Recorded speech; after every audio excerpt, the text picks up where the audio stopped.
दगडाबरोबर शेणही टोचले होते.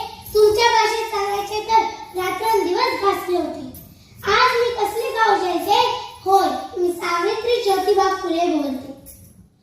माय मावलांनो, लेकी बाळांनो, तुम्ही शिकला जवळला पण नको तेवढा शहाण्या झाला.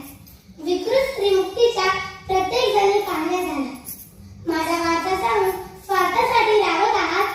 या सगळ्या संतापापुढे आज मी विजयभार बोलते. होय, मी सावित्री ज्योतिबा फुले बोलते. मान नको, पान नको, आमचे उपकारी फेडू नको. कीर्तन